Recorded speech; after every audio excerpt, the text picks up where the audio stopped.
Hi friends, மேலே இந்த ஒரு ஃபோட்டோ இருக்குல்ல, இதுதான் வந்து டோடோ பேர்ட். யாருக்கும் எந்த கெடுதியும் நினைக்காம அது பாட்டுக்கு அது வாழ்க்கையை வாழ்ந்துக்கிட்டு இப்போ அது உயிரோடு இல்லை, எக்ஸ்டிங்க்ட் ஆகி. ஏன் எக்ஸ்டிங்க்ட் ஆனிச்சு? ஸ்பாய்லர்ஸ், வெள்ளக்காரனால எக்ஸ்டிங்க்டா போயிடுச்சு. ஸோ அது ஏன் எக்ஸ்டிங்க்டா போனுச்சுன்னு உங்களுக்கு புரியணும்னா, ஏன் அதோட விங் அவ்வளோ குட்டியோண்டா இருக்கு, ஏன் உடம்பு அவ்வளோ பெருசா இருக்கு அப்படின்னு அது உங்களுக்கு மொதல் புரியணும். ஸோ இந்த பேர்ட் வந்து எப்பவுமே இந்த மாதிரி இல்லை, நிறைய வருஷம் எவல்யூஷனுக்கு அப்புறம் தான் அது இந்த மாதிரியே ஆனிச்சு.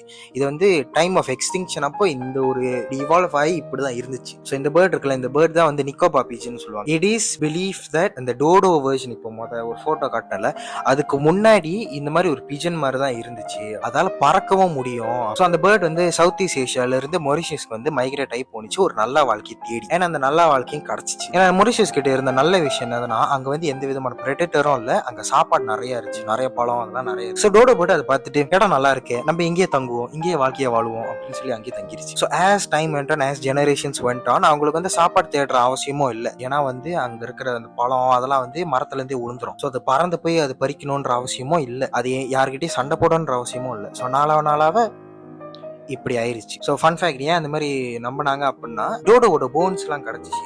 அந்த போன்ஸ் எல்லாம் எடுத்து பார்த்தீங்கன்னா வந்துட்டு ஹாலோவா ரொம்ப தின்னா இருக்கும், ஒரு பறக்கிற பறவையோட போன் ஸ்ட்ரக்சர்ல தான் இருக்கும். ஆனா என்ன, அதனாலதான் அந்த டோடோபோட ஆன்செஸ்டர்ஸ்னால பறக்க முடியும் அப்படிங்கிற இதுக்கே வந்தாங்க. ஆனா ரொம்ப வருஷத்துக்கு அந்த டோடோபோட் நல்லா தான் வாழ்ந்துகிட்டு இருந்துச்சு. பிரெடேட்டர்ல நல்ல சாப்பாடு, அது நல்லா சாப்பிட்டு நல்லா வாழ்ந்துகிட்டு இருந்துச்சு, வெள்ளக்காரனுங்க வர்ற வரைக்கும். ஸோ வெள்ளக்காரனுங்க பத்தி ஒரு விஷயம் மட்டும் நல்லா தெரிஞ்சுக்கணும், அது யூரோப்பியனோ இல்ல அமெரிக்கனோ, அவன் நாட்டுல சும்மா இருக்கவே மாட்டானுங்க, வேற நாட்டை போய் கொலனைஸ் பண்றதா அவனுங்க வேலை. அதே மாதிரி இந்தோனேஷியாவுக்கு போற வழியில மொரிஷியஸ்ல போய் உட்காந்து you have to understand one thing, ரொம்ப வருஷமாவே டோடோ பேர்ட்ஸ்க்கு எந்த விதமான எனிமீஸோ பிரெடேட்டர்ஸோ எதுவுமே இல்லை. ஸோ அது பாட்டுக்கு வந்து ஜாலியா தான் இருக்கு. இவனுங்க வந்துட்டோன்னே அதை ஒன்னொன்னா சாவடிக்க ஆரம்பிச்சிட்டானுங்க, ஹண்டிங் ஃபார் ஃபன். அண்ட் இன்னொரு விஷயம், இப்போ ஹிஸ்டரி எல்லாம் எடுத்து பாத்தீங்கன்னா, வெள்ளக்காரனுக்கு இன்னொரு பழக்கமும் இருக்கு, அவனுங்க போற நாட்டுக்கு சும்மா போக மாட்டானுங்க, அவனுங்களோட இருக்கிற ஸ்பீஷிஸ் அதெல்லாம் இருக்குல்ல, அதெல்லாம் வந்து அறிமுகப்படுத்துவானுங்க, இன்வேசிவ் ஸ்பீஷிஸ். ஸோ அஃப்கோர்ஸ் டோடோக்கு வந்து பிரெடேட்டருக்கு ஃபைட் பண்ணணும், எப்படி டிஃபெண்ட் பண்ணிக்கணும்னு தெரியல, அது வேற ரெக்கையும் இல்லையா, அதுக்கு ஓடவும் தெரியலையா, அவனுங்க அறிமுகப்படுத்தின இந்த invasive species dogs, cats, pigs அதெல்லாம் வந்து அதெல்லாம் சாப்பிட ஆரம்பிச்சிருச்சு. இன்னொன்று வந்துட்டு டோடோ பேர்ட்லாம் வந்து கிரவுண்ட் நெஸ்டிங், அவங்க வந்து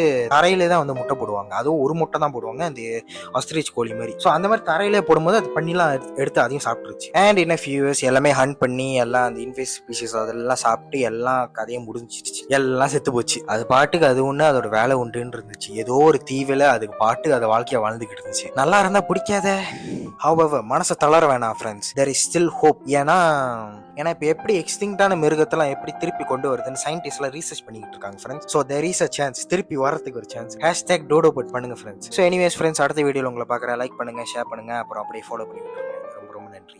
அப்படியே ரீபோஸ்ட் பண்ணி விட்டுருங்க, ரொம்ப யூஸ்ஃபுல்லாக இருக்கும்.